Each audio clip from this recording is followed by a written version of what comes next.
Three, Hi, hello. 2, Wait, 1. what? Fuck. Did I fuck up the intro? Yeah, don't worry about it. I'll just keep Alright, this in good. post. I'll just keep this in post. Yeah, and by posting me, you're just gonna like censor Austin with the iCarly and I wish I could. in the middle of you talking, you just hear "Live life, breathe air." There. That's time we're gonna get there. And feels so wonderful. Hi, hello, welcome to another episode. Here comes a new challenger, a fighting game podcast. I am your host, I guess, Garrett. I'm joined by these two losers, which is James That'd be me. and Austin. I do not exist. Yeah, it's a three-man cast today, but don't worry, we're gonna give you some of that good Skullgirls goodness in the form of talking about Skullgirls. But beforehand, let's talk about what we played this week. Hey, Austin, Hey, do you want to go first as usual? yeah, I can go first. Okay. What have I played in the last week? Well, I'm glad you asked. I played a lot of Power Rangers Battle for the Grid. I am working hard to become the Lord Zed. But it's impossible because everyone is better than me. But not for long. I'm going to be a good Zed player. And also Daishi is weird, and I'm figuring out Daishi stuff. But I'm having a lot of fun playing that. I've been playing Call of Duty Warzone when I can. Because it's fun, and I enjoy doing that. I don't think I've played anything else, really. I've a little bit of Skullgirls in prep for this, but not too much more, I would say. I think that's about it. Yeah. Hell yeah. What about you, Mr. Jami? Oh, I've been playing like a little bit of Skullgirls. One, prepping for this, and two, because I like Skullgirls, Yeah. and it's been really crazy, dude. Because like with Skullgirls being back in the limelight again, so many people are getting back into it, and so many people are getting good at the game. It's crazy, man.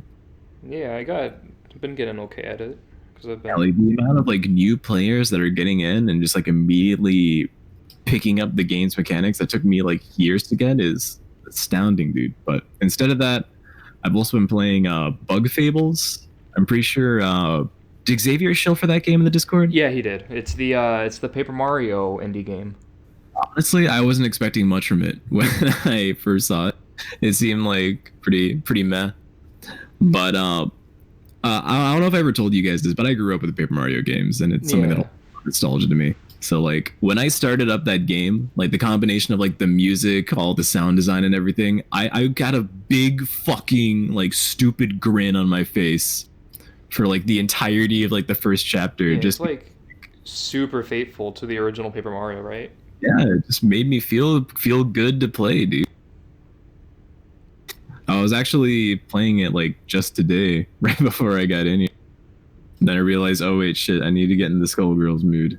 Yeah. Is this so you say it's like, is it playing like Paper Mario? Yeah. Okay. Yeah. It's like yeah. Paper Mario, but with a party, with like an actual party, because it's like three characters, I think, and they all fight, right? So far, yeah. So basically, like the combat system is very similar to Paper Mario 64, and the aesthetic, like it's got like the papercraft characters and all the like structures and buildings are these 3D masses that look like they're like made out of paper and cardboard or whatever.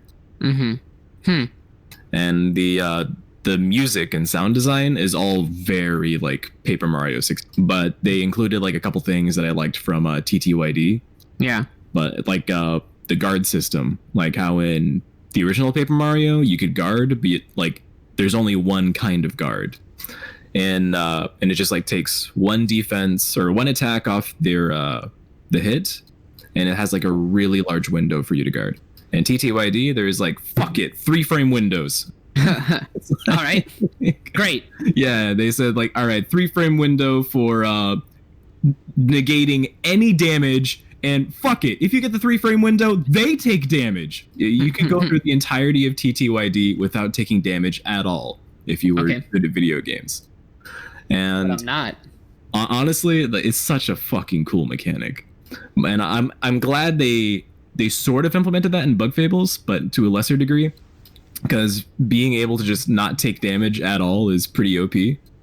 So they gave you like a tighter window block option but it just like negates 2 damage instead of 1, which is understandable, I think. Yeah. Especially since in this game it seems like harder. They want it to be like a more difficult Paper Mario, like not in like the main story, but like the fact that each area in this game has like a secret boss that'll like eat your ass for like 30 minutes straight. Yeah. Hell yeah. Anyway, I'm done gushing. It's a game that's made me very happy in the past couple weeks. Hell yeah. I still need to... I'll get it eventually, because it does interest me. Because I want a game that has Paper Mario combat that's actually good. Because the last game that I played that had something like that was Y2K. And I played 5 hours of that game, and I hate it, so it would be nice to run to something that's good. Are you gonna do when's the Y2K playthrough coming up? Oh, fuck. I did say I was going to stream Y2K? that. Whenever I buy it on sale. What's the Y2K game? I've never heard of So this. there is a RPG that Yeek. came out last year or the year before called Yik. It's pronounced Y2K, but it's Yik because it's supposed to be the year 2000, like the Y2K bug. This is the full name, Y2K, a postmodern RPG. I don't like this. Yeah, I'm it looking gets at worse. The main character is a college graduate who does not have a job, who is with their parents. And there's also a self-insert of the Yeah, main and it's also a dev. self-insert of the creator. Great. You have him Which is voiced by like- Chris Niosi. I'm not sure what that means. He is a bad dude. Okay. He's very not good. And All like the character's an asshole, and just imagine they got an asshole to play him. So Got that's it. kind of cool. The gameplay is the worst because it is Paper Mario style. Like here's a reaction command, but each one takes like a minute to do. Imagine Yeah. instead of pressing the A button like twice or holding back the stick, you have to play a WarioWare micro game every time. Pretty much, yeah. So it That takes sounds forever. awful. Also, damage does not matter. If you do really good on that, you don't deal a whole lot of extra damage. Doesn't really matter. So like a basic random encounter can take like 3 minutes. When most RPGs make it to where they're instant because they're random encounters. Mm-hmm. Interesting. Every character sucks so far that I've played with the 5+ hours I've played. Every character I've ran into I've hated. They're all just terrible people. They're fine in terms of design. I don't mind them, but the issue is that they don't look like they're from the year 2000. They look like they're from 2015 looking like they're from the year 2000, if that makes sense. Yeah, yeah, I understand and I agree. These don't look like it just doesn't look good. Yeah, Austin, animations Austin, are... there's one bit about the game that I think is absolutely hilarious. This is the guy's second game, right? Yeah. The guy's first game was like some pixel art Or something it was RPG. called. Yeah, Two Brothers or some shit, and it got like bombed in like Steam reviews. It was bad. Yikes. Not only does he shill for his own game, the one that like did super poorly in Y2K, the main character from that game plays an important role in the late game of the story, where like your character wakes up and suddenly he's like in this pixelated RPG world, and the character from Two Brothers is like, "Man, my game deserved better," or something like that. Yeah, it gets worse too. There's so many bad things. There's a video called "The No Good, Very Bad Writing of Y2K," and it just goes through a bunch of like really bad scenes because there's a lot to go over with that game. The game's terrible, but anyway, yeah, I'm looking forward to trying out Bug Fables eventually, so I don't have to play that. I could go on about why Y2K sucks, but this is supposed to be a Skullgirls episode and not a Y2K episode. Well, gotcha. Okay. In that case, I won't go into which characters are Garrett Bait and Bug Fables. There's Garrett Bait and Bug Fables? Yeah, one of the main team members. Are you fucking kidding me? He's not like hard Garrett Bait, but he's like he works. Okay. Are we talking like Jin levels? No, like Jin, but like dialed down to like. Oh, you cut out. You can dial down to what? To like 20%. Okay, that's. He's still got ice powers though. Okay, that's pretty neat. Fucking... Speaking of, I had a discussion actually. Speaking of Garrett Bait, this is off topic, but I thought it was funny because you mentioned that. Because one of my friends was talking a lot about Zero Escape today, like yesterday, and he was just like, "Yeah, there's this character in the second one that's just Garrett Bait, but I can't Which show you one? the spoilers. I don't know. I can't remember the name that he said." I will judge this. I guess look at the character list and see if you can find one. I mean, Because I can imagine. what's it called again? God, it's called. What's the second one called? Zero Escape is Zero Time. Wait, no, is it Zero Time Dilemma No, or is that's that the the third third one? 2 is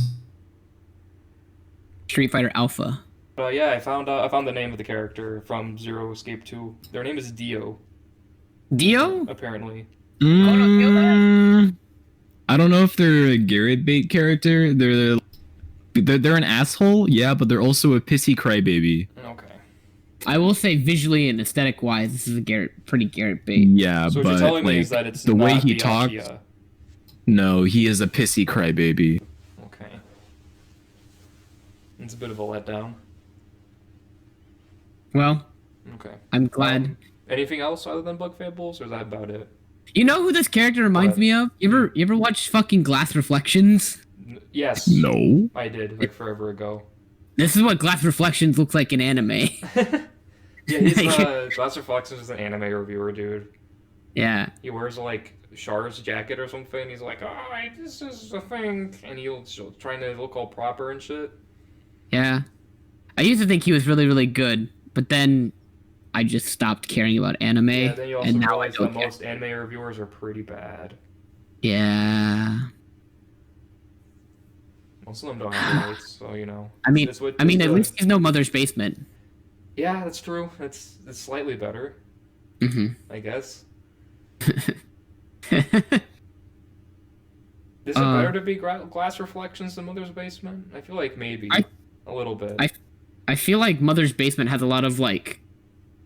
There's just stuff that comes up with that character and that person that you can make fun of more than Glass Reflections. Yeah, I don't even know anything about Glass Reflections. I just know he does anime, and that's literally all I know. I know nothing about him. But I know all the dumb bullshit that, like, in shenanigans that, like, Mother's Basement always comes under for some reason. Somehow. Hold on, hey Austin. Yeah, what's up? What do you think? What do you think about this Tripleupas picture? He's just fucking screaming at it. Send the Garrett right now. Garrett, look at the It's in shit posting. shit posting.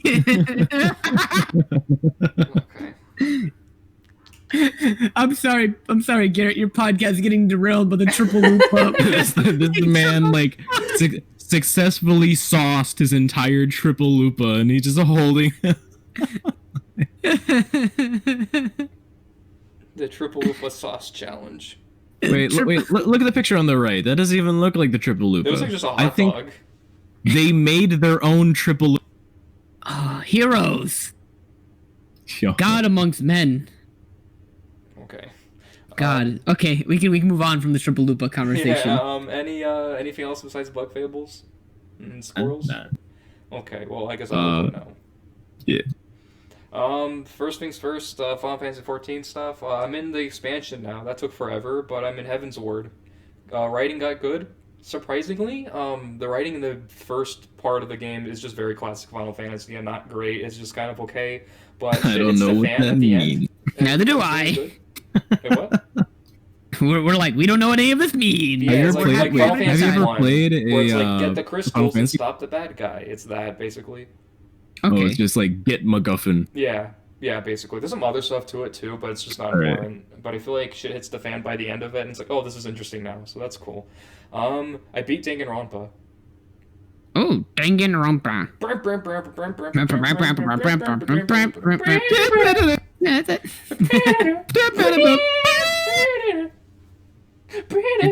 Anyway, Yeah. that Good- book is good really, music. really good. Like, really good. I really liked it. You beating it, right? Right, Austin? I've never beaten it. I've only played Danganronpa 3.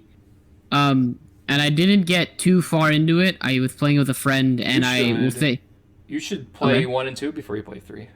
Why? Yeah, 1 and 2 is not a requirement for playing 3, in my opinion. You can play 3 and you can enjoy the game without having ever played, but to like fully like enjoy 3 because there are so There's like big many payoffs from what I've powers heard. in 1 and 2, especially the ending. Yeah, it's Okay. like it's like Ending. you know how like whenever people talk about Final Fantasy VII remake, they say to like you should watch Advent Children and play the original before you play remake. Well, that's different because I know the ending of Final Fantasy VII Remake now, and I understand like why you need to play the other games for that, or know about the old game for that, which is fine. Okay, I don't know. I don't know if I'll ever play those Danganronpa games again. I had Just fun know playing that it. Oh. if you play 1 and 2 first, the ending of 3 will make you smile a lot more than it. Because the game is like gameplay wise not super fun for me. Yeah. But I will say Ultimate Astronaut and Ultimate Tennis Player and Ultimate Leader are just funny things when characters are like, I'm actually Ultimate Bug Collector. And I was having fun with Yeah, there's these some really pretty good goofy ones. characters. In Danganronpa 1, there's a character named Hifumi, and he's the ultimate fanfic writer. Oh my god, Ultimate Cosplay Girl. His entire character is being fat and horny. Yeah, his character is being a Reddit user, basically.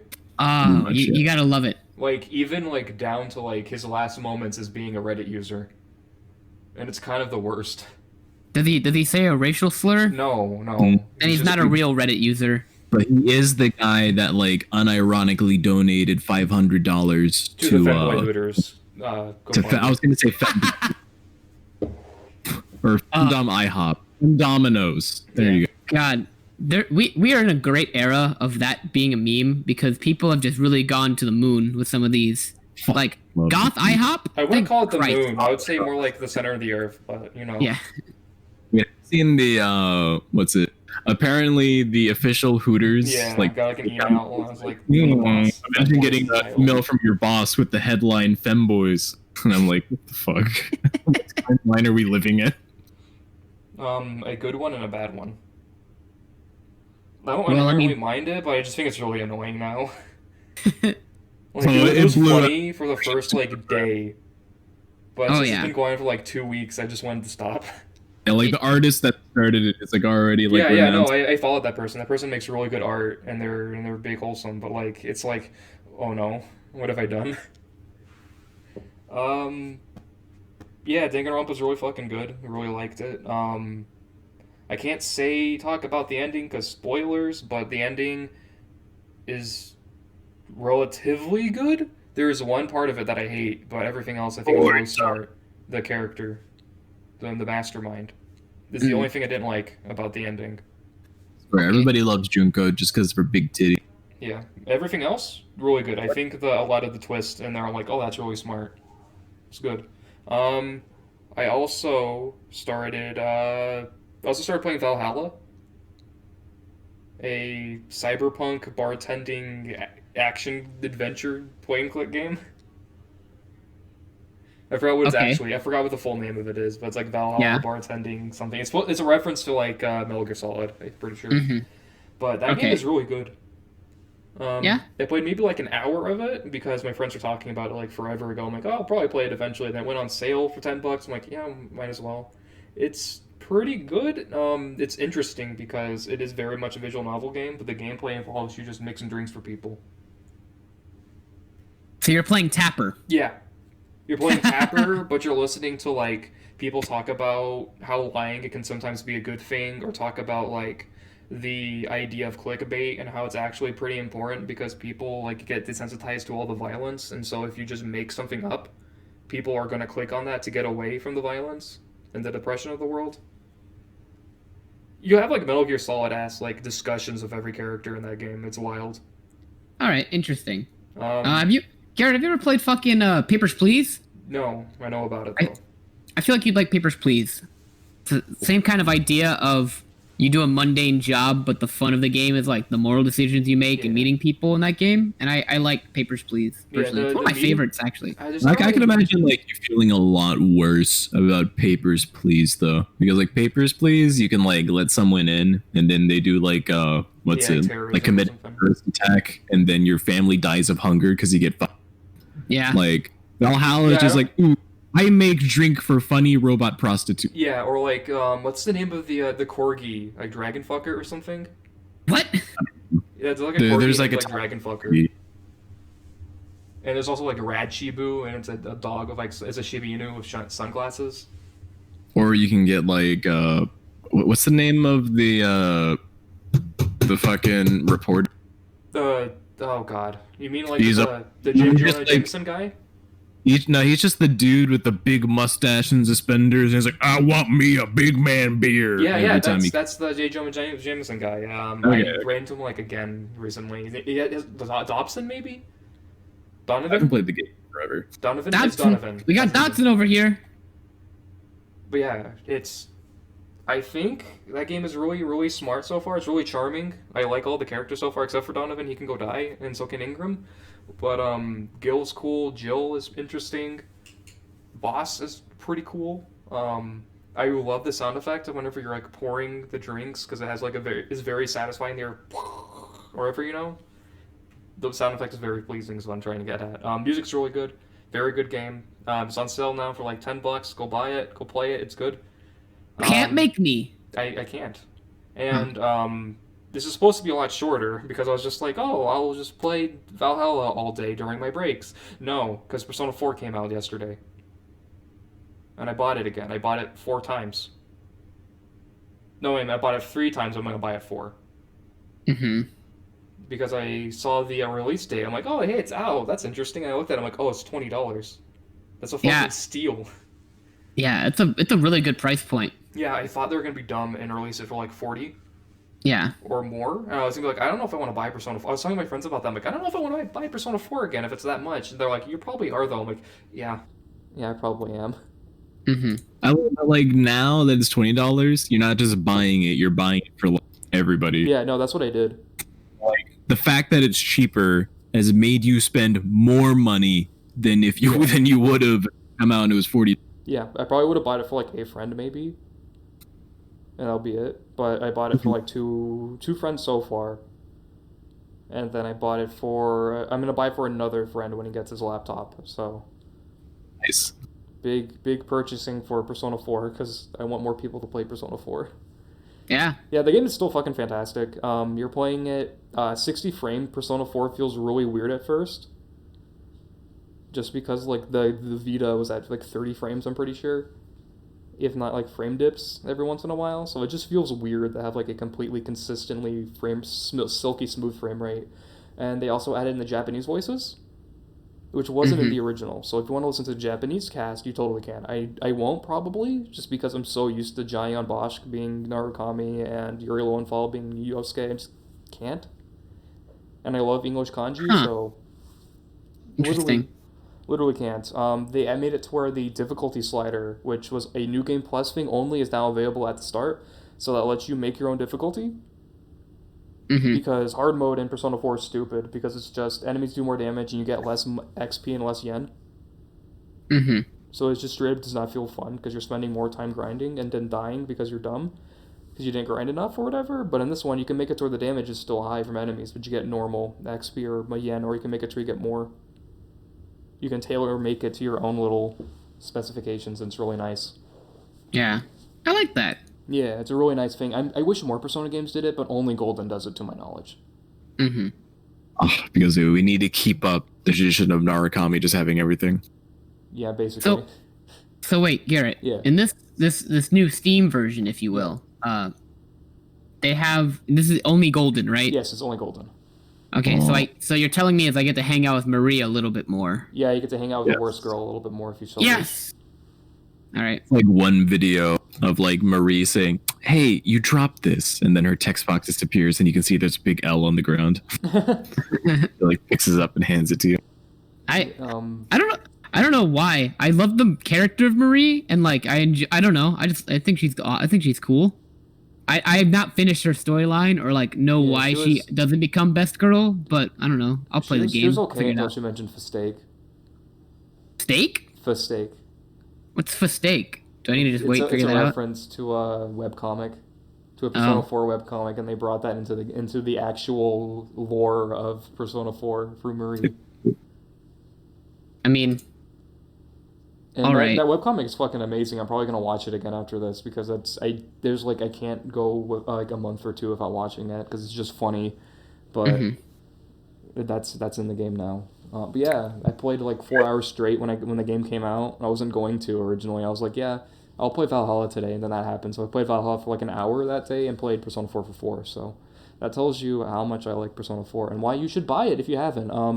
It's $20. That's good. If you go on Fanatical, you can get it for 17. And if you if you have humble choice, you can get it for 16. Yeah.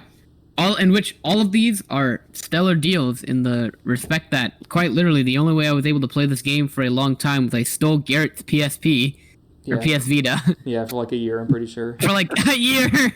And you only made it to like, I think you just made it to Kanji. I did. I got just to Kanji. And I remember you came and was like, dude, can I have my PS Vita back? I was like, oh yeah, I completely forgot. And I just gave it to you like right there. Dude, my sister like spent the money to get a PS Vita and to get P4G, and she did the exact same thing. She like got to Kanji's palace and then like stopped, and then like yesterday I got to like go downstairs and be like, your PS Vita is worthless. Yeah, I can now get rid of my Vita. Yeah. My shackle or you can give it to me, Garrett. My shackle is gone. There's literally no reason to have a Vita now, because Golden was like the only thing, because Danganronpa is now on everything.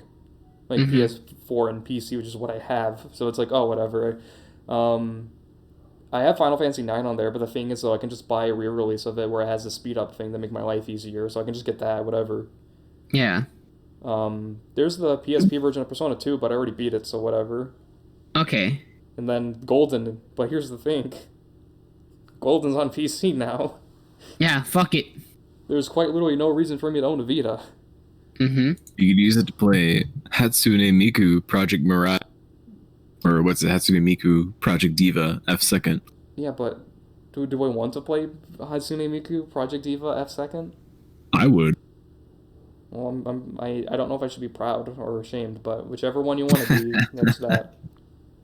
Alright.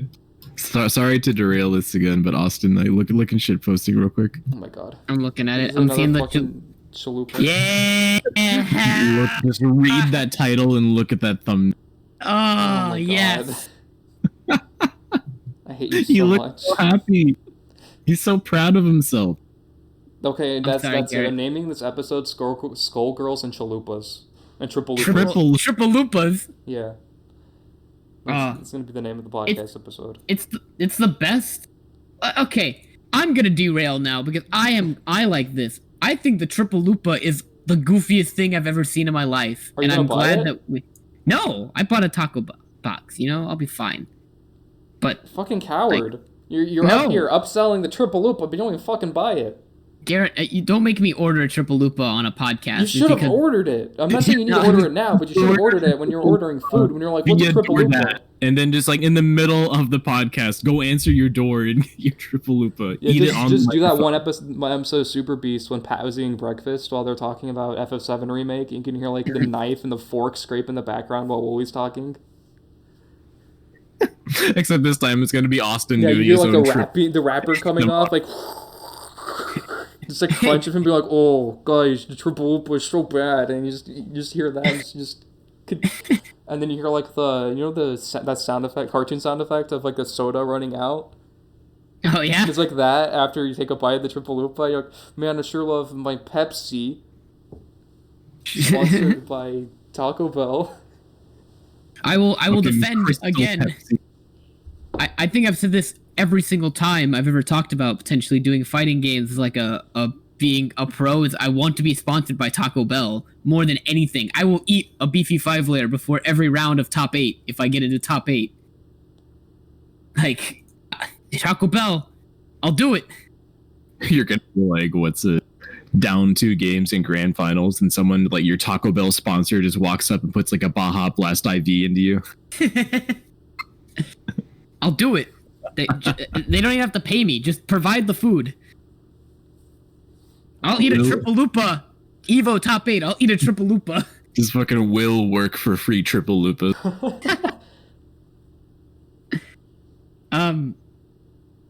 Moving on. We can stop talking about Tripleupas. I think that's all for me. I think that day this week. Yeah. I also No, I got Promare last week. Never mind. I still haven't watched it yet. Again, I just haven't watched it again yet. It's just sitting there. Eventually, I'll watch it again. That movie's good. Which movie? Not Promare. Oh yeah, yeah. Yeah, so let's talk about literally our only article of news for fighting games this week. And that, my friends, is motherfucking Guilty Gear, because they had their big boy announcement today. Okay. Today is Friday. God, I'm tired. Their Friday had a big boy announcement. They announced a new character. And they're bringing back Ramleathal for Strive. First, Troy, I hope you're listening to this, because I want you to know that I feel utterly defeated and that I have lost. I literally read the news on Twitter on Friday and like yelled out of anger and just like, I can't believe I've been you guys, Garrett, you've played fucking Metal Gear Phantom Pain, right? Yes. I haven't, but I have. I think I literally went like, I got played like a goddamn fiddle, and like I smashed my hands on the desk I was working at. Like, yeah, I remember you DMing me. It's just you saying, "God fucking damn it." Well, I was so adamant on the last episode. I was like, "There's no way this character's coming back." Like, no, I don't see a reason for Ramleathal to come back. I don't even like Ramleathal that much. Like, she's not coming back. And then reading that, being like, "Fuck, I've lost." It's also like you instantly knew you lost too, because at the beginning of the trailer, you see her swords drop down before she does. Yep. So it's not you don't like... even see the character art. You just like see the swords like go down. You immediately close the. It was a hard time, but I'm excited. I guess. I really like her redesign.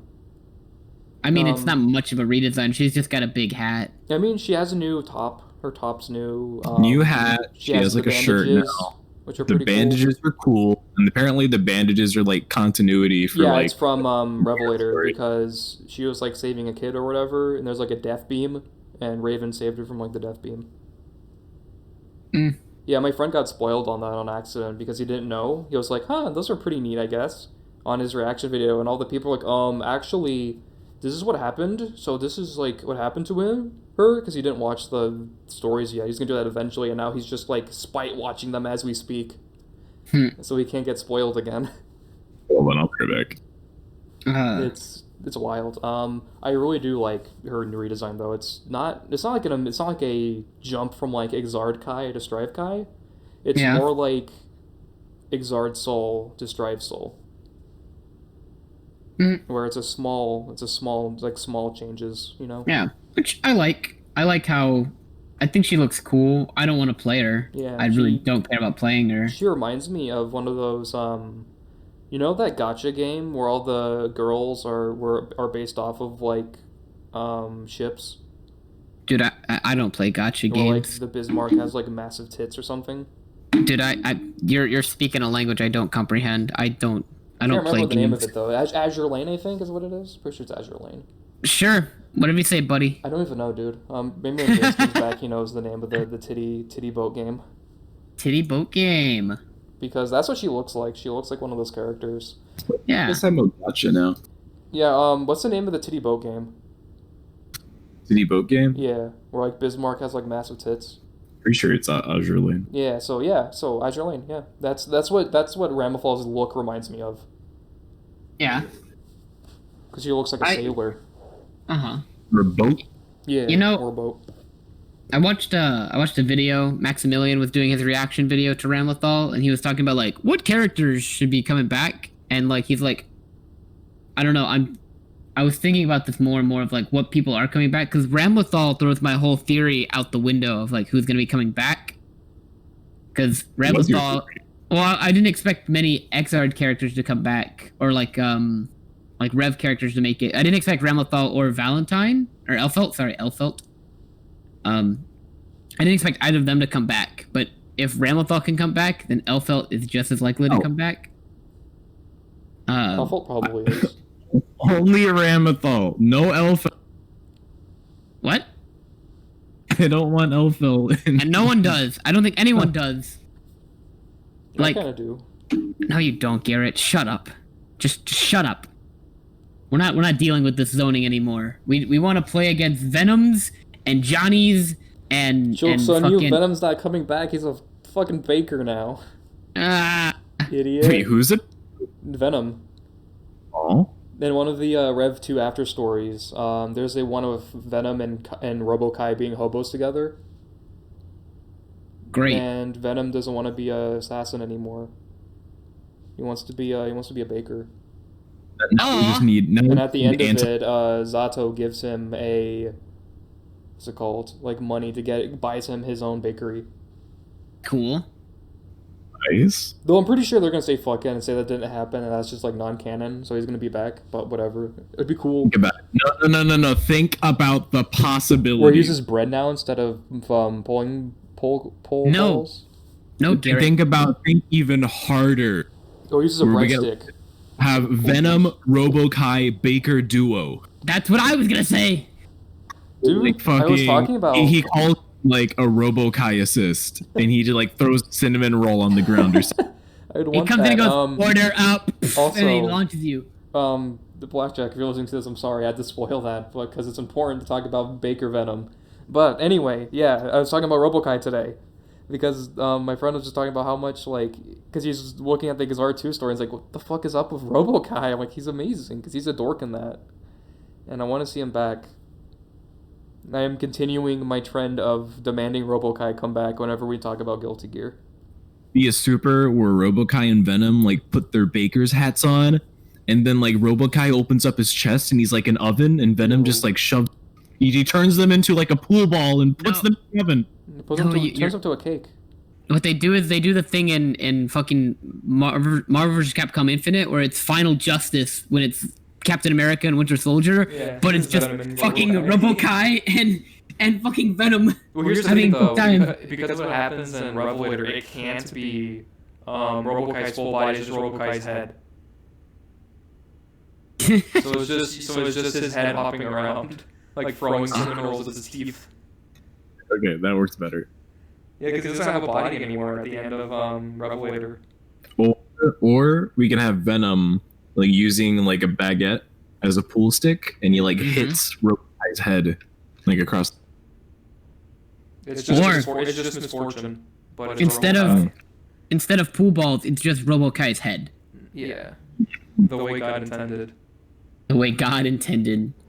I will say also, just to get back to this Guilty Gear like characters I want Zappa and Anji really, really bad. But I don't know if Zappa's gonna make it. But I really hope they bring Zappa back. He was a cool guy. It makes sense that they bring back Anji, mainly just because I don't know. Everyone thought Anji was going to be back when they showed the butterfly. Yeah, but then it was Axel. Axel, yeah. Butterfly is still there. Mm-hmm. I mean, we'll see. I like Anji a lot. I think Anji would be a cool character, and it'd be cool to have him like be different or something, whatever. Also, I want to see like I love the idea of Zappa of like grunge, like the the grunge possessed human fighter character, and I feel like that'd be fun, like just a fun character to play as, but also like would be cool to see how they redesign him. I don't know. I'd like to see, like, in terms of classic Guilty Gear, I'd like to see Testament back. I think that'd be neat. Yeah. So you have like site users back. I gotcha. At this point, like every character I've ever played in Guilty Gear has been added, so I can't really ask for much more. Like the only thing I really could ask for now is like Abba from Plus R getting added. Just because I think she's cool. Yeah, I could go for like Slayer. Slayer would be fun. I would like Slayer to make it. He's one of my favorites. Or Jam. I could be happy with Jam being in the game. Because right now I don't have a character that I want to play in the roster. Like all the characters that are in there, I don't care to really play any of them besides like Axel. And even then, like I only have like a passing interest to play Axel. Don't play Axel. He is the best command grab in the game. I was gonna bring up the main reason I want to play him, but I want to do the fucking clothesline. Like whose idea was that Arx? Is like, yeah, let's give him a command grab that's harder to react to the farther away. Yeah, that's pretty good. They made him too good. He's gonna be real strong. I'm excited. Yeah. And it's not even the fact that they made him stronger, because they made his kit better, but at the same time, like everyone's kits are like slightly worse just because the game is like slow. Yeah. Yeah. The game Axel was intended to be. Mm-hmm. I don't know. The game isn't even out yet, but all I know is that like from that same logic, I think Ramleathal is going to be really good actually. Yeah, Yeah. I'm wondering how much they're gonna keep with her regular gameplay because it didn't look like she had sword setups. It just looked like Like she used her swords as like yeah, basic like attacks. I'm that's why I want Slayer to make it into this roster because I feel like this is a game that Slayer would do really well in. We're like Yeah, definitely. big hits, get big damage. It's like that's Slayer's whole game plan. Everyone has Slayer damage. Yeah. Make Slayer do like double Slayer damage, where you get hit by one pile bunker and your entire health bar just. Yeah. You just explode. I'm excited to see how the game pans out. Make it so that only Slayer has danger time. Yeah, Only Slayer has danger time. that's the gimmick. Yeah, Ramleathal looks cool. Apparently, next character trailer is going to be in August. So, hooray, 2 more months. At least it's not the 5 months like that one time. I mean, also, like, where the fuck is that one character, that one new character that everyone is wondering about? The fucking super cool samurai guy. Like, where is he? Put him in the game already, you cowards. Like the article that keeps getting like reposted where it's like Guilty Gear Strive delayed to because they forgot to make the character that had in the launch announcement. Well, so I had a theory that because of how that guy is like he's got 2 swords and everything, I was expecting him to be like kind of Ramleathal gameplay but a new character. But that didn't at all happen and they have Ramleathal now. So now I don't know what he's going to be like, which is exciting, but I don't know. We'll see. I don't know. I don't have anyone else. Like, Guilty Gear is not my go-to fighting game franchise, so I'm just excited to see what happens now and how this game's gonna pan out. Because I do want to buy this game. Yeah. See how it goes. All right. You guys want to talk about the big thing? How long has it been? Like 40 minutes. For Skullgirls. Because I think it's because of the fucking like Tripleupas shit. Sorry, I like the Tripleupa. Okay. Yeah. So Skullgirls. That's the game we're talking about today. Yep. It is probably the most well-known indie fighting game, I believe. I don't know if you've ever heard of a little indie game called Street Fighter. Well, that one nobody knows about that, you idiot. Oh, you're right. Sorry. Yeah.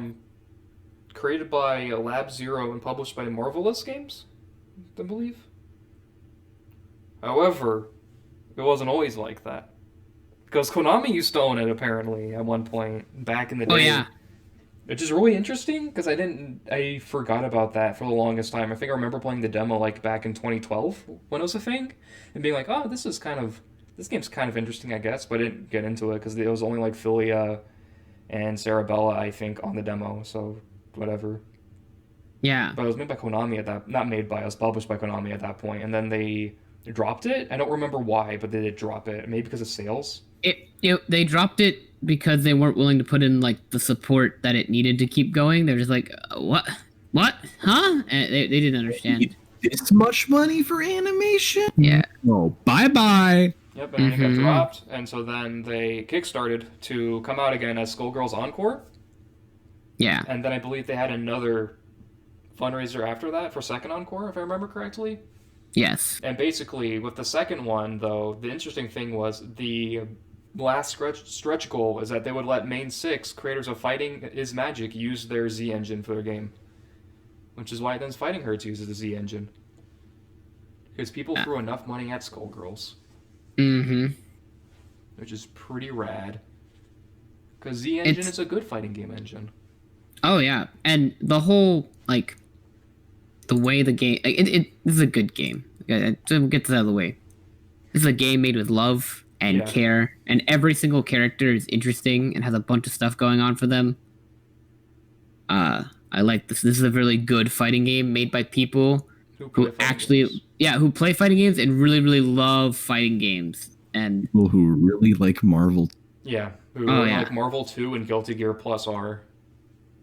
Because the characters are either Marvel 2 characters or they're Guilty Gear characters, that's it. Mm-hmm.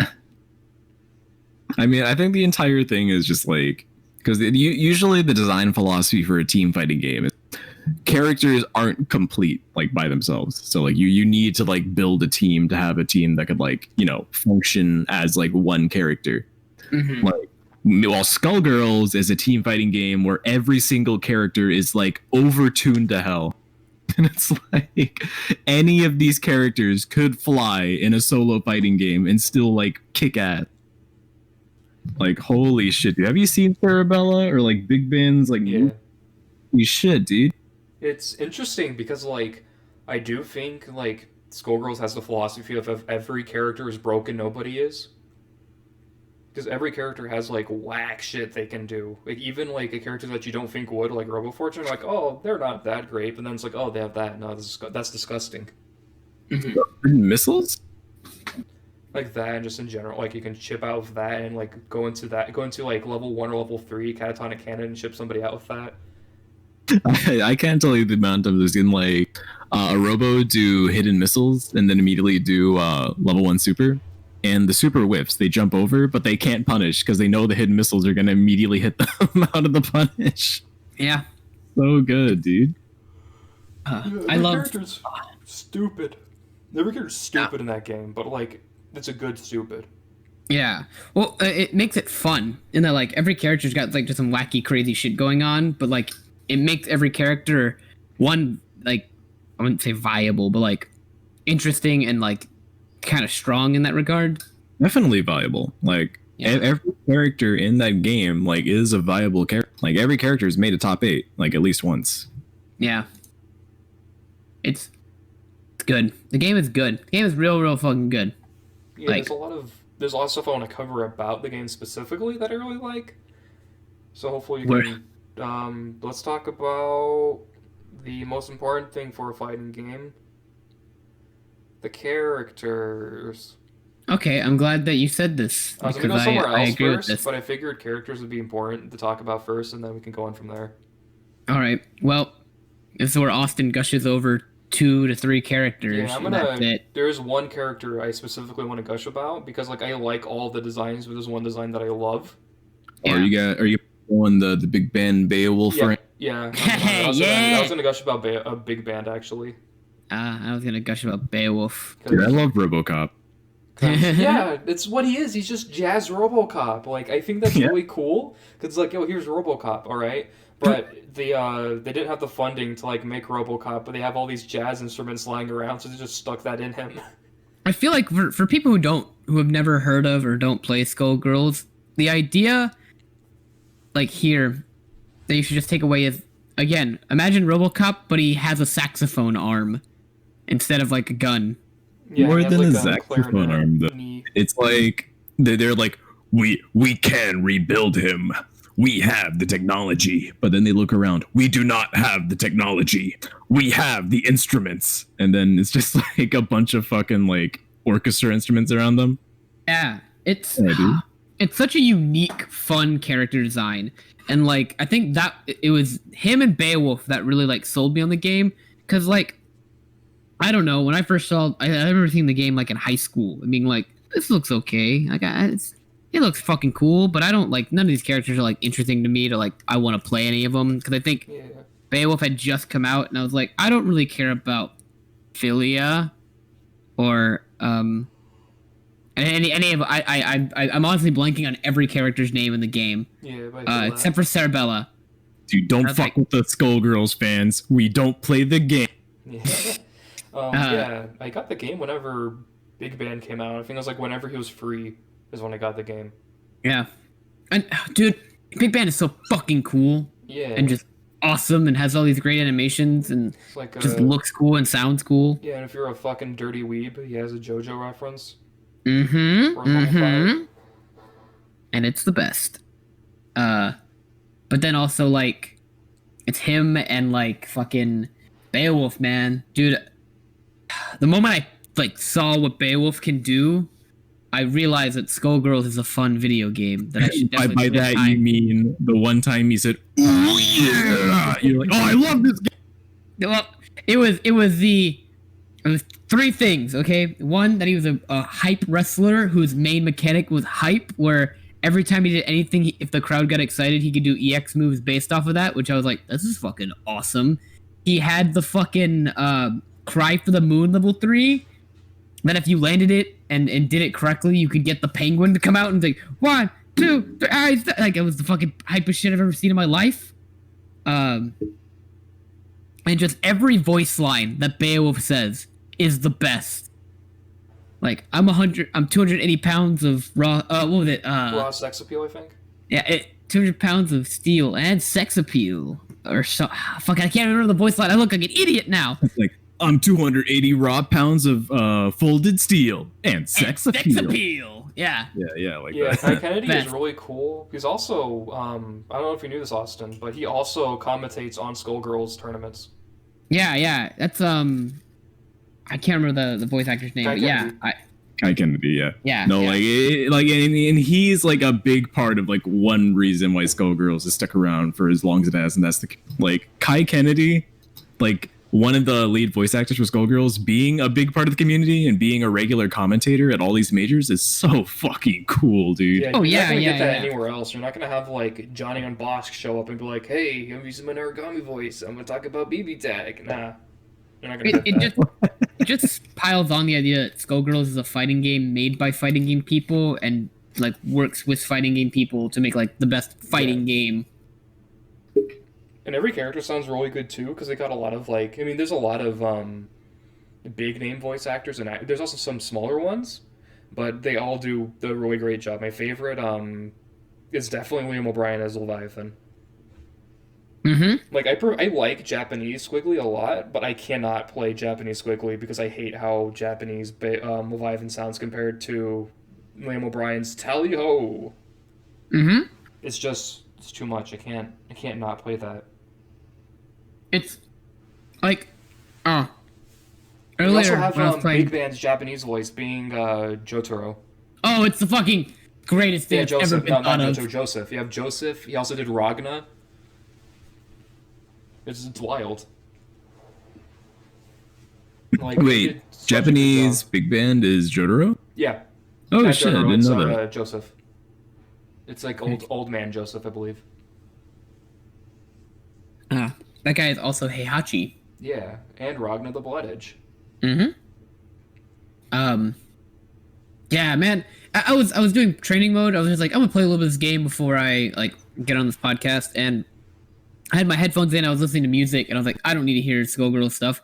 But then I was playing the game, and I was like, I can't do this. I had to take my headphones off, turn my volume up on my laptop, and be like, man, hearing Beowulf say anything is the hypest shit ever. It's like every sound effect is just sounds awesome, and it's just good. Like there's this game, every character has great just sound effects and voice lines, and it's just great. And then you got like fucking Robo Fortune, who I never thought I would ever play because like this is a dumb character, I don't care. And then I played her for like 10 minutes, and I was like, this character's great. I fucking love this character. Yeah, Just like, what am I fighting for? Yeah, she has that. She has the Robo-Kai color. It's great. She says, bite my shiny metal tail. Yeah. Catastrophe cannon. Fucking Hidden love her. missiles. She's great. I'm gonna make that a mod for Skullgirls. Instead of kitten missile, she just says it's just Doctor Doom's voice for a second saying hidden missile. And this game has the thing that I talked about in Marvel 2 or in the Marvel 2 podcast, where it's like it has voice lines that are very much like unique, and like you hear them and you like feel something. Like it's got great voice lines for every like attack and move. Good. This game is great. 120-inch Python. Great. I always Ooh, hear it sex wrong. appeal.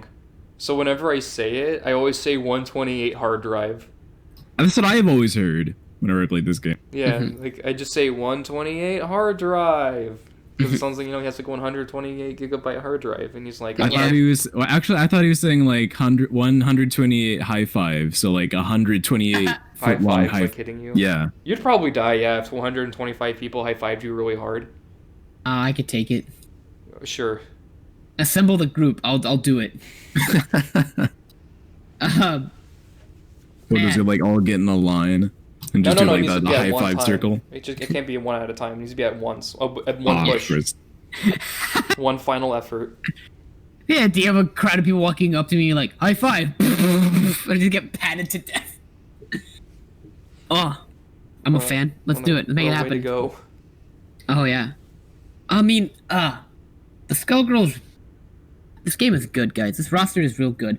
And, like, I don't play half... I will never probably play half of these characters. Like, I'm never gonna play, what do you call it? Valentine. I'm never gonna play Eliza. I'll never play Painwheel. Nobody plays Painwheel. But... No, okay. That is actually inaccurate now. Because that used to be true. There's only like one Painwheel player that went to like every... But like in the past like 2.5 years, I think, there have been so many Painwheel players. Because they just been like doing all this like labbing and tech hunting, and people used to think Painwheel was like a low tier character, and now she's like considered to be one of the best, mainly because of like fucking whack ass install combos. Like delete your health bar for 1 meter. Love that. But yeah, no, there's been a lot of Painwheel in recent years. The only issue is that she's hard as fuck. Yeah, I don't like how she feels at all. I mean, I'm never gonna play her, but yes. You know, this roster is just fun. Like watch any this game, and like just a fun tournament to watch. A lot of energy, and like also the fact that every character has 2 preordained assists, and then you don't like that? Make your own assist, and just press any button in any combination. Literally any of your normals can be an assist. Any of your specials can be an assist. Your grab can be an assist. You can make their fucking taunt an assist. It's great. It's very nice. Freeform. Yeah. Wait, is there a way to make... Never mind, that wouldn't make any sense. Never mind. I thought about it for longer than 10 seconds, and it's not going to work. So don't try to ask me again. Anyway. I gotcha. Okay. I mean, it's like opened up like a lot of possibilities that have become like super annoying. Like, what's it? Cerebella's anti-air command grab, isn't it? But at the same time, it opens up like so many possibilities. Like one of my personal favorites is like a Squiggly Peacock combo, where you know how Squiggly, she can do her EX thing into command grab, and it's like a frame 0 command grab if you combine those two together. You can have Peacock's heavy teleport as an assist. So full screen, you do Peacock's heavy teleport assist. She teleports behind them to push them slightly forward, so that you can do EXing into command grab and it's close enough to reach. Nice. So just frame 0 command grab at full screen. That's great. Or like there are even like some secret assists for like some characters. For like Peacock, you can set her item drop as an assist, but if you do 2 buttons, you can make it so that she actually comes out. And instead of just calling the item and dropping it, she calls it and then just dances there for like 10 seconds while it's charging up. And it drops a heavy item. So if you like make your spacing correctly, like I like to do this with double, where I'll call that assist and immediately flush step to cross them up. You're pressuring them, and they're blocking like doubles pressure, and at the same time, Peacock is behind them, dancing, charging up this like incoming overhead. Yeah, it's like so scary. It's just cool, man. Like it's such a fun, like, free form, like really give your community and your players the ability to make their own stuff. Like for like my team that I play exclusively Beowulf and Robo Fortune now. Like that's it. That's like my team, and that's the only 2 characters I play because I like playing those 2. Yeah, I was about to say, is that the Austin I don't play female characters in fighting games? Hold on. I want to point out that I don't play female fighting game characters in fighting games just because they usually don't resonate with me, and the play style. Because you don't like women. I ain't sexist here. I mean, one of my favorite Guilty Gear characters is fucking Jam, and like I love playing Jam. I'm just joking with you. Remember that one time we went to Taco Bell and you're ordering a Conquistadora or whatever they're called, and you're like, you know what could really go well with this Conquistadora? Not women. And we're like all super like shocked that you would say something like that, but you just kind of kept going and acted like nothing was wrong. Yeah, you know it. That's a classic me tale. But No, I love how fucking Robo Fortune plays in this game, and like for having Beowulf on the team, I like having her heavy punch as my assist, which is her like chainsaw stomach thing. Yeah. So it's like a pseudo reversal, but also a lockdown assist. Yeah, exactly. And like it's a great just like, oh, you're doing an air grab or any kind of grab, like that assist will be out long enough to like hold them still to do whatever you want to do afterwards, or like you said, it's a lockdown of like, oh, I'm doing, because Beowulf strings usually aren't, or like any kind of like combo strings usually aren't very positive, or from what I remember, not being very positive. Things may have changed, or maybe I'm just bad, but I liked having that like chainsaw assist to like, oh, this will hold them down long enough to keep me to like do something different or do a mix up. Yeah, especially with Beowulf, when you can just like they're locked down for like half a second. Oh well, time to short. Yeah. Or I also remember I think I was labbing it to where I do my string, call that assist, and then do the Beowulf command run grab. Or it was just long enough for them to keep blocking, but like they'd have to like jump the moment they could be unfree, and it was like, oh, this is sick. No, there's some dirty stuff with that. I'm watching like some Bayo bands recently. They'll do that in combination with big band heavy A train assist. Yeah. So either they stay on the ground and get hit by the command grab, or they jump and get hit by the command grab. it's great. What do you do? It's like and like Beowulf is like my favorite grappler in any fight. Like I typically lean towards the grappler variety of fighting game characters, and Beowulf is just my favorite like rendition of what a grappler is, of like decent mobility, fun mix-up stuff, really just good command grabs. Like everything he does looks cool as fuck.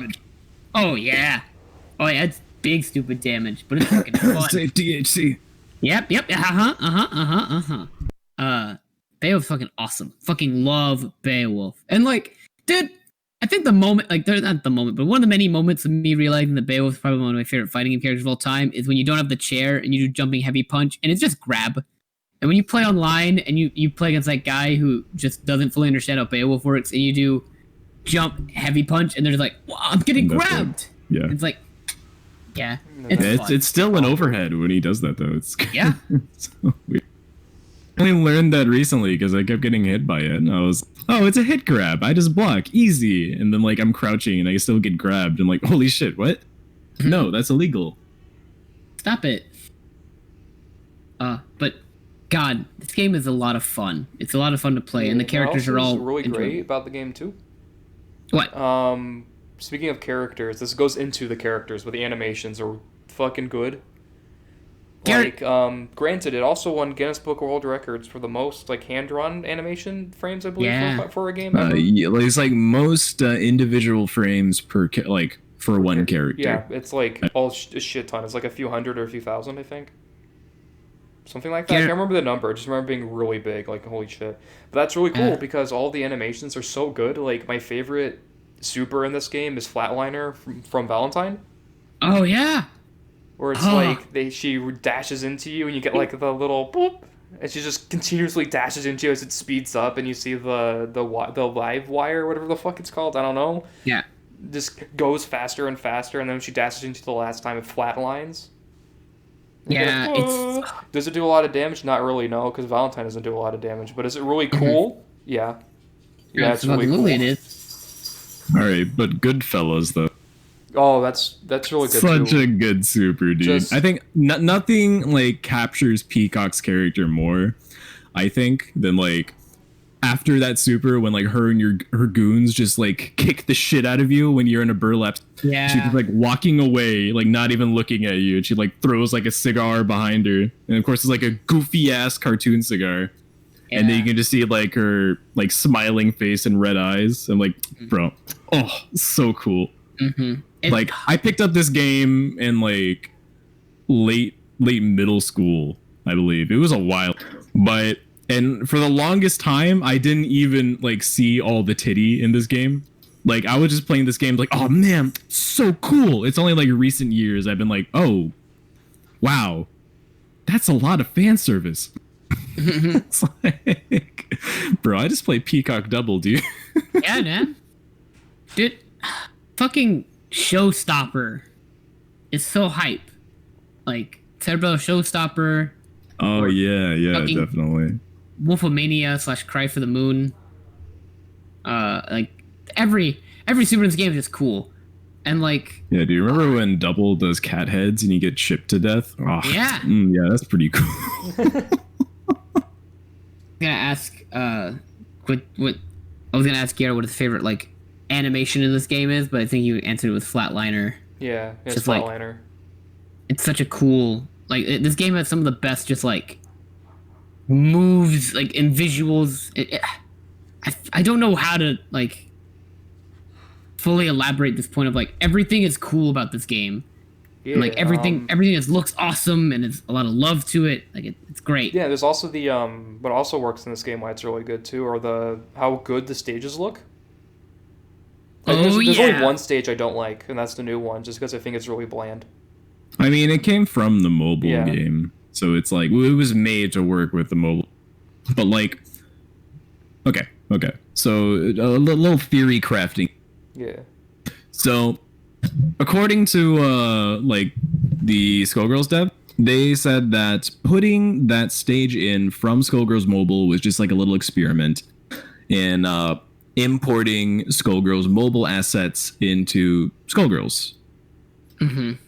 And they announced that Skullgirls Mobile is going to get a new playable character, which is weird because all the original playable characters are already in it's Skullgirls Mobile. Annie, right? I don't know.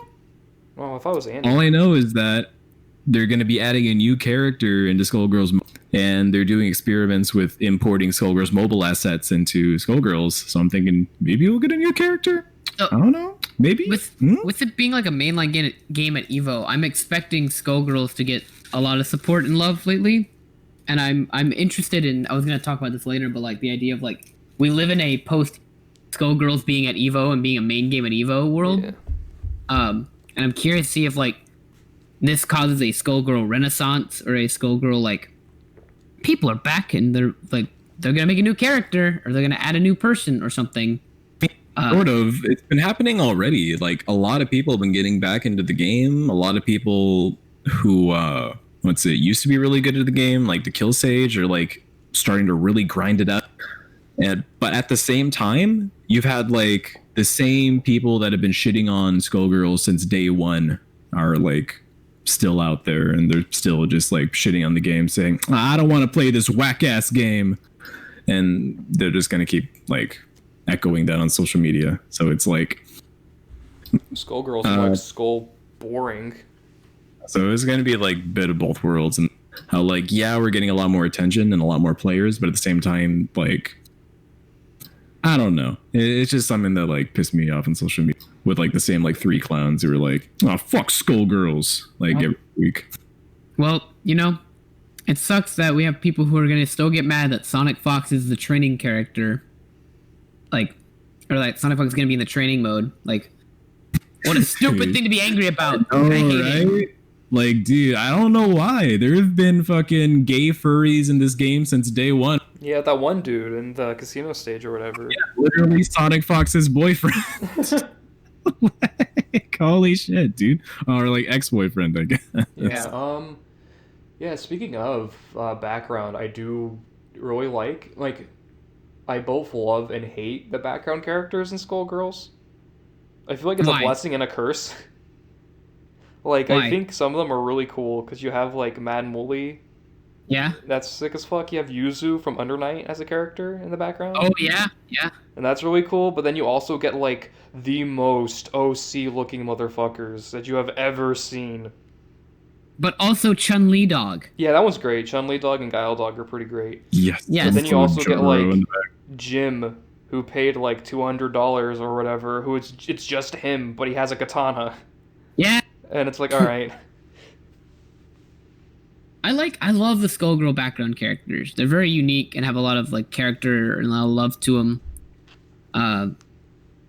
And the casino stage is the one that has all the best. Yeah, that's background my favorite characters. one, is the casino stage of that. My favorite stage, oh god, is that my favorite stage? I think it is. It's gotta be. It's the casino stage. It's fucking awesome. I mean, like, there's I wouldn't say a lot of there's not a bad stage, I would say, besides maybe the new one. Yeah. Like you point out, it's a little bland, but like Everything else is that so casino good. stage, Yeah, that casino stage just really sells like. Well, again, a lot of those background characters are just like, if you're part of the community, you're like, I know what this is, and I get this, and it's like built for the people who are here for who are here for it, and it's great. And even if there's not a lot of like great background characters in them, you still get like amazing music because like there's not any like great background characters in the Lab 0 or Lab 9 or whatever stage. But it has like some of the best music in the game. Yeah. What? Yeah, I really like that song. I know. No,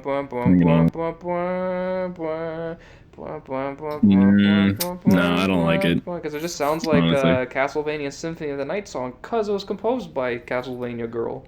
Really? Okay. Yeah. I honestly thought that was like one of the weakest songs in the soundtrack. The girl who composed Symphony of the Night. Like for me, like the top songs in this game are like Under the Bridge. Yeah, I love the opening of that. Like both versions of the NMO arena, and the song. Okay, the subway song. Yeah. I forget the name of the stage, but you know the one on the train. Yeah. And the blood version of Eliza's stage. Moonlight Melee is also really good. Where like it just sounds like boss music. It's so good. Oh, and also the actual boss music is good too. Yeah, that one's so good. I like recommend anyone who's never heard Skullgirl music to look up the Skullgirls like album that's on Spotify and just go through it. Just listen to some of it. It's not good. Also love there's one that I love. It's not a great song for fights, but I love it, and that's the Ones We Left Behind from Maple Crest. The Not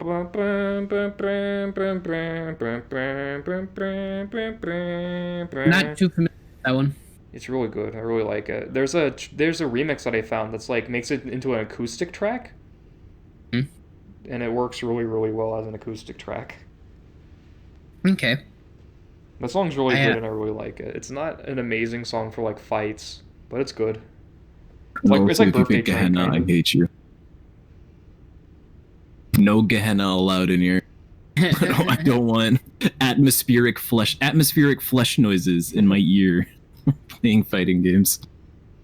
Don't worry about it. God. That being said, I fucking love Double. Like, she probably has like my favorite animations in this whole game. Yeah, it's really cool how they took like unused animations from every character and like, fuck it, we'll just make a character based off of these. Are they unused? Yeah, or her normals are all like normals from the characters, but all of her specials are unused specials. Because originally I'm guessing Parasol was supposed to use her Luger, but they're like, oh, that's not really unique. Let's make her use her umbrella that shoots out fucking explosive orbs. Yeah, so then they gave Double the Luger. Then they gave her La Pistola. And then they gave her like the Cerebella butt bounce, and like they even kept up with that as they added more characters because like, Eliza was originally gonna have like a Carmine thing where she would put like blood puddles on the ground and like activate them. So instead of just completely getting rid of that idea, they're like, hey, we gave all these extra ideas to Double. Let's give this one to Double too. And then she got Puddle Super. Cool. I didn't know that. Well, that's less like Carmine and more like so called Venom, I think.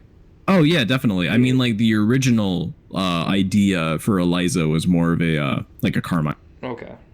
Yeah. Yeah, it's like a lot of unused stuff. They're like, let's just make a character based off of this, and they did, and it's really cool. Yeah, like less about that, more. I fucking hated Double for like the first 4 or so years that I owned. Mainly just because every time I fought against the CPU Double, like anyone that has played like Skullgirls arcade mode knows what I'm talking about. Yeah. Where they're playing against like CPU Double and like full screen, they just hit confirm Luger into car, and you lose like a quarter of your health. And that's literally all they do, and it's super fucking annoying. But then, like, freshman year of college, I was like, you know what? I need more than solo cock. I need double cock. So I started learning Double, and it's like, holy shit, this character is fun and easy. Oh my god, you can learn this character like front to back in like 30 minutes. And also like, oh god, I just love looking at like her disgusting blob animations.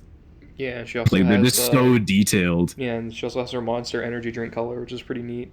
Exactly. I'm glad you like her. I don't care to ever. Like I said, like Skullgirls has, in my opinion, all the fighting games I've ever played, like Skullgirls is the only fighting game that has characters that I'm absolutely in love with and will play till I die, and characters I have no interest whatsoever ever playing. Like, I will never play double. Like, I have no interest whatsoever in playing double. But, goddamn, do I love Beowulf, and I will play Beowulf till I die. It's just it's a fun, like, such a good roster that, like, doesn't, even though, like, there are characters I'm never going to play, like, it doesn't detract me from wanting to play the game, because the characters that I do love are just that fun to play. Or, like, that fun to, like, keep me invested. It's a good fucking roster. It's a good fucking game. Yeah, it's a big Also, deal. more games need to allow for the ability to choose how many people you're going to have on your team. Yeah, the entourage system is really neat. Oh, yeah. And, like, I like the idea, because a big thing that happens with people who I try to teach, like, KOF or, like, Marvel. teach KOF or Marvel games, yeah, or, like, they get overwhelmed. It's like you can't expect a new player to, like, especially one who doesn't even play fighting games that It's often. like choice anxiety, because like it's you have to pick 3 characters in Marvel, specifically Marvel, and KOF is not as bad because it's just 3 characters, but in Marvel you pick 3 characters, and then you pick 3 assists from 3 assists of both characters, so you're making a total of 9. You're making a total of at least like 6 choices. Yeah. Before you even start playing the game. Mm-hmm. Exactly. Like, well, Skullgirls, like, you can pick just one character or just like You don't have to pick 2 any characters, assists. like one character and then be like, yeah, that's it. That's perfectly viable. You don't need to be like doing these crazy like 3 character teams with like custom assists to like perfectly synergize them. I remember my friend was talking about that whenever we were playing, and he was like, so is there like a format? Because he's like, so 3v3 is a regular format, right? I'm like, I actually have no idea. I don't think there is no tournament format. Mm-hmm. And like, I've seen so many of that, especially, and it warms my heart to see like all these new players and like every single Skullgirls stream where it's like every 5 seconds it's like, is X viable? Can I run solo? Can I run X team? What about this team? I don't know about Robo. What do you guys think? Mm-hmm. And every single time it's like, do it. Fucking play the game, bro. Yeah. It works. Yeah, buy the game that literally cost the cost of a fucking Taco Bell burrito. Yeah. Well, It goes on sale once every 2 weeks for like $2. Yeah. How many copies of Skullgirls can you buy with the same amount of money it takes to buy one triple? I'm looking up how much a Tripleupa looks like. Hold on. We need to know this for the stock exchange. For the stock exchange, how many Tripleupas can I buy before it's Yeah, make it like. Or how many copies of Skullgirls do I have to buy until it becomes equivalent to buying a Tripleupa? Please make it like 3 copies, just so I can make like an image, like a copy of Skullgirls in each. Come on, show me the menu, Uber Eats. Skullgirls Alupa. Come on, it's a joke. Okay, the Tripleupa cost $4.08. That's 3 copies technically. It's like 2 complete copies and then 1 small copy. A very tall baby copy. Yeah. 2 second encores and one regular encore.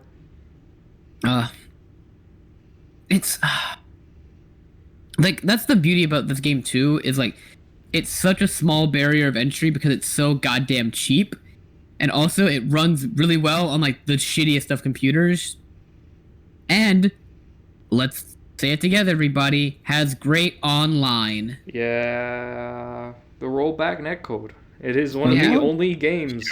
It's one of the few games that has rollback netcode and does it really, really good. It's the best one of rollback netcode, and Herds has the exact same type of netcode now.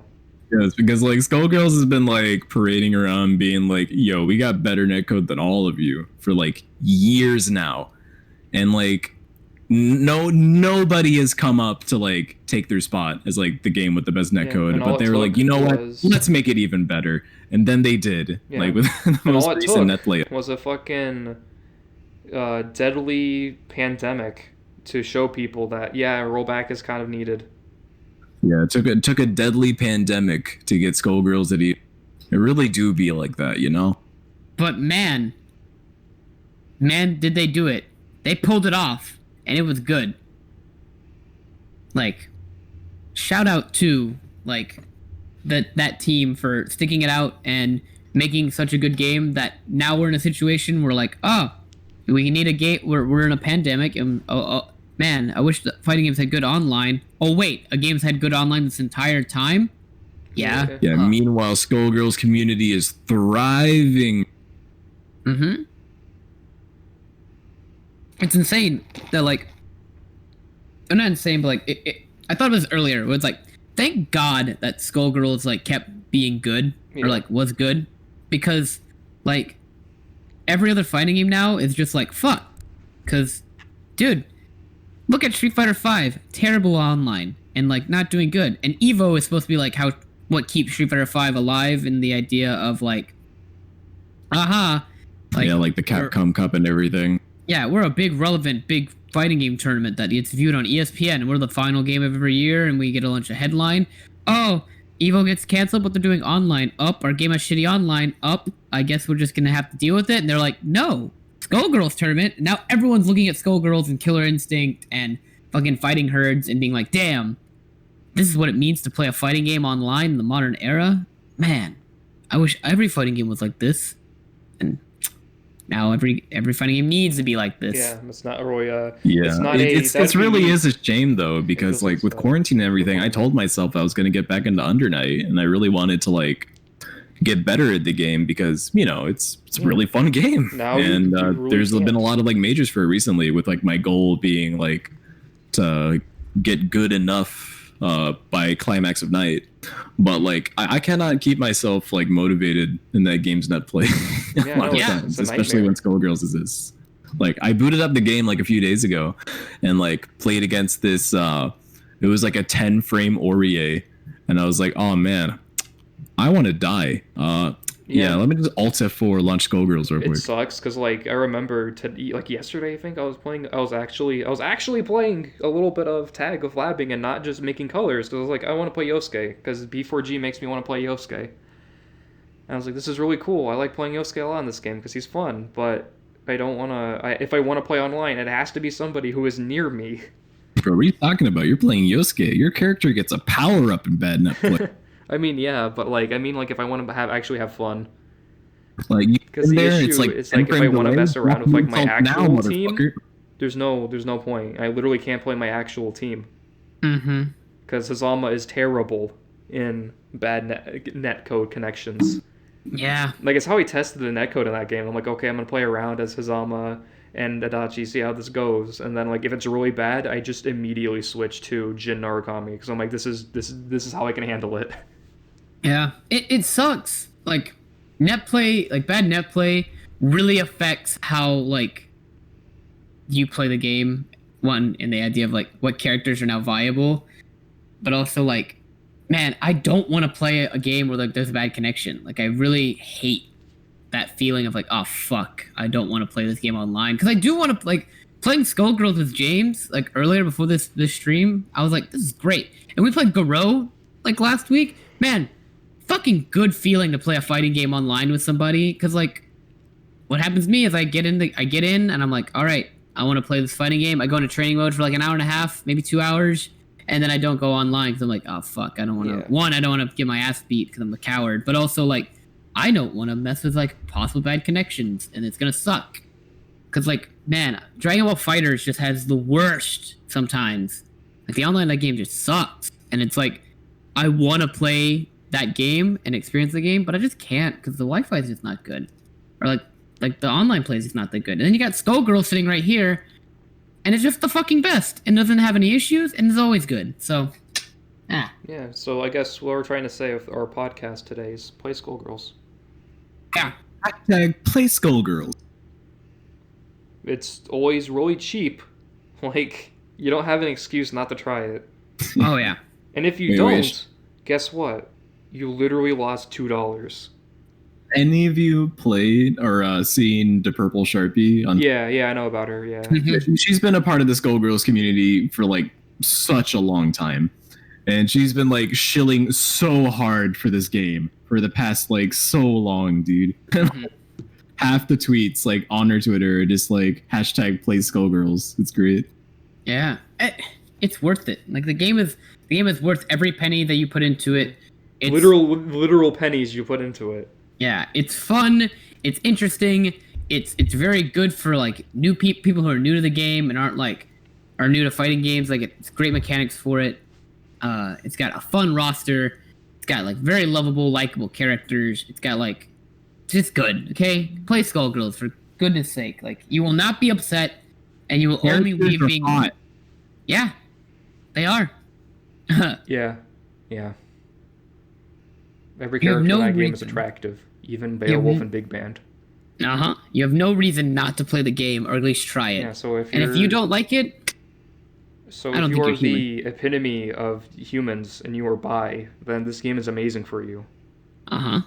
If you're not, guess what? You still have. If you're like gay, guess what? You have Big Band, you have Beowulf, you have people in the background who look really cool. Like, not gonna lie, the ninja dude with the scalpels, he's kind of cute. It was like a bee or something. I don't know. Yeah. I kind of like his look. I'm sure there's some other ones. I don't really look at the guys a whole lot in Skullgirls, but there's probably someone over there. With girls, you have literally all those characters. You have all of the ninjas. They're almost all pretty good. Like, I don't know. You have a lot to choose from, is what I'm trying to say. The game is good and deserves all the praise that we give it, because it's worked hard and is made by people who are actually trying to make a really good fighting game for fighting game people. And it really is a love letter, and you should play it if you can. Yeah. Do you think we covered everything about Skullgirls?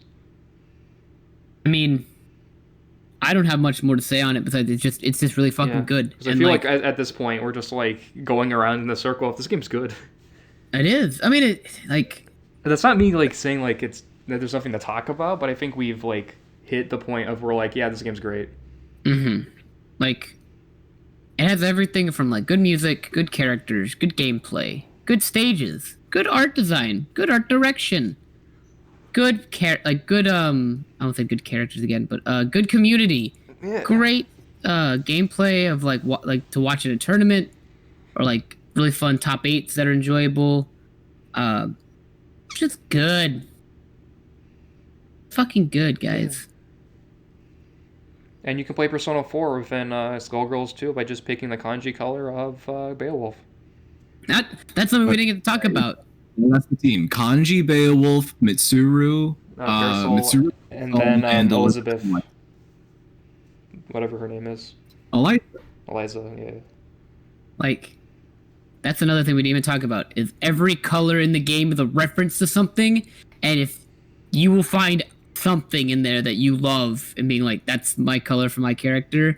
Like, fucking, I gotta go to Beowulf because I know most of the Beowulf colors. Beowulf has the green Power Ranger, fucking Captain Planet now, Yamcha, and fucking Macho Man Randy Savage, and William Riker.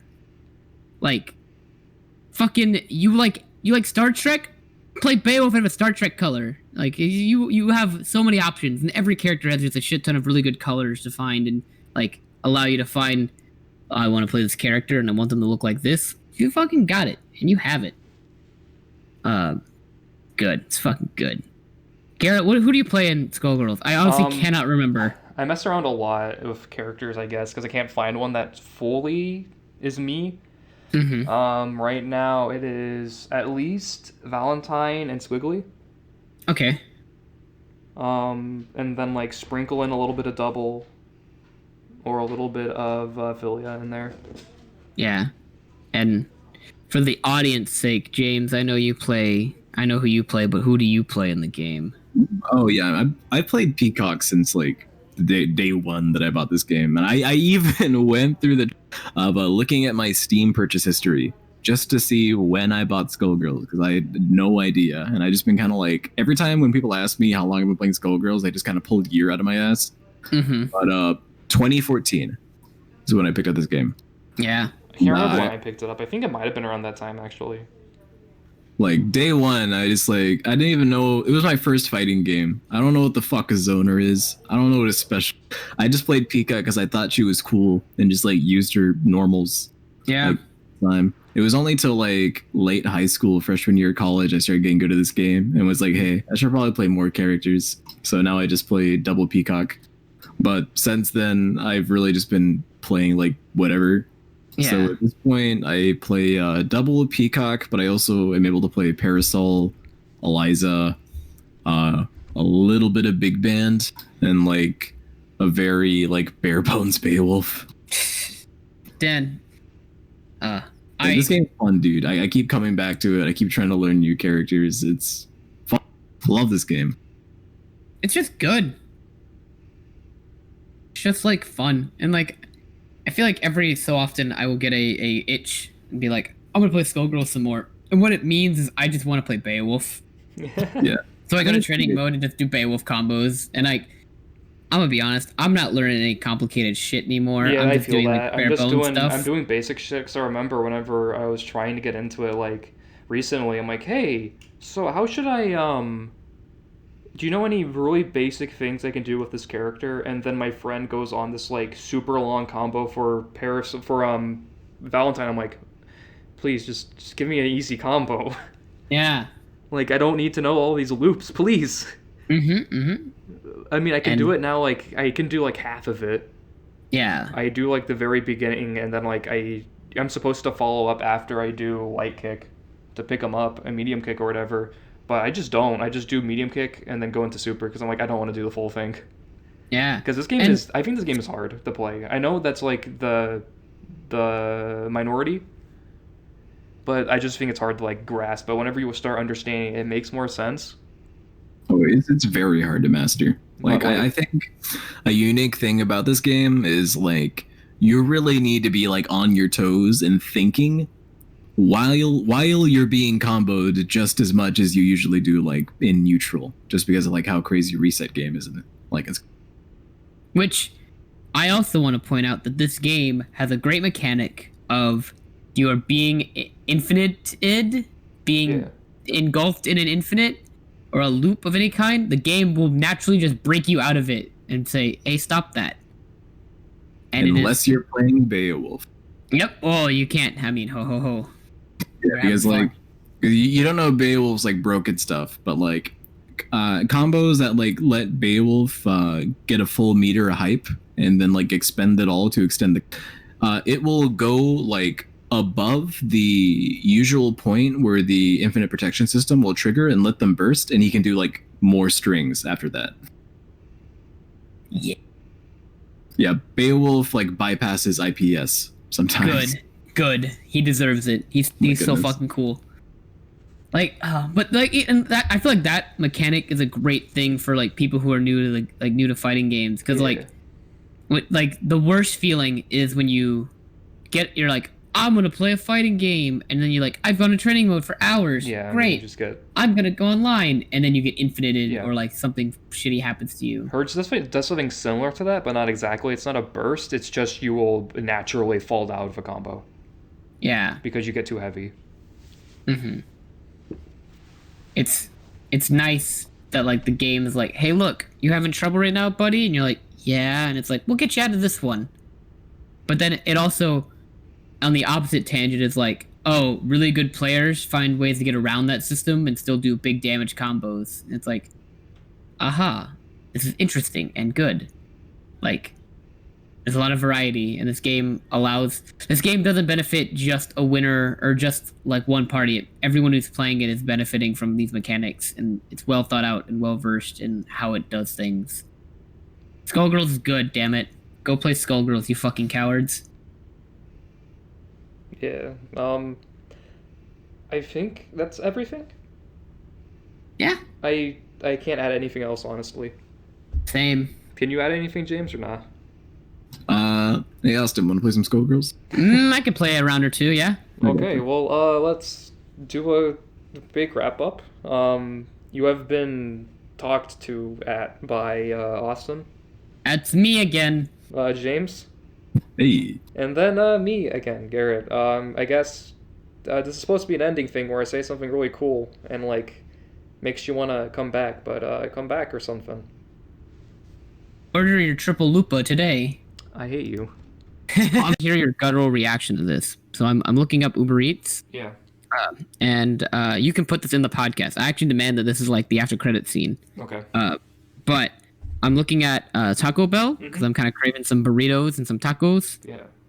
Have you ever heard of the triple lupa? The what?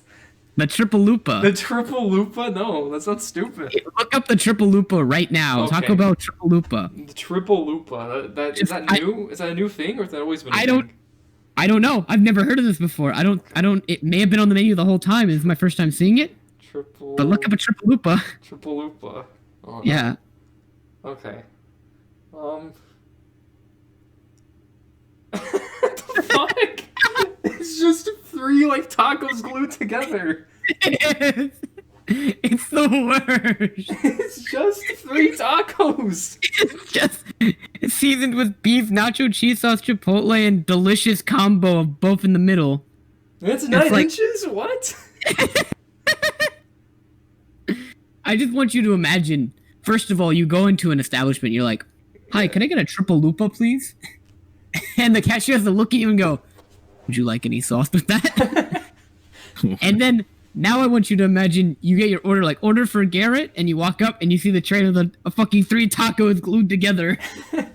It's just a fucking... It's just one of those, like, it's like, what's his name? Devastator in, like, Transformers. It's just a bunch of fucking, like, blocks, like, put together. It's like, here you go. It's like a kid making a menu item. It looks like a fucking caterpillar, dude. Yeah, man! It's stupid. Also, my microphone's working again. Okay. Good to have you back, buddy. Okay, The triple so I'll put this... continue. I'll put the I just triple lupa. Googled it. Yeah, I'll put the triple lupa talk as the after credits scene. No smell of the game today. Just the thing of us talking about tacos.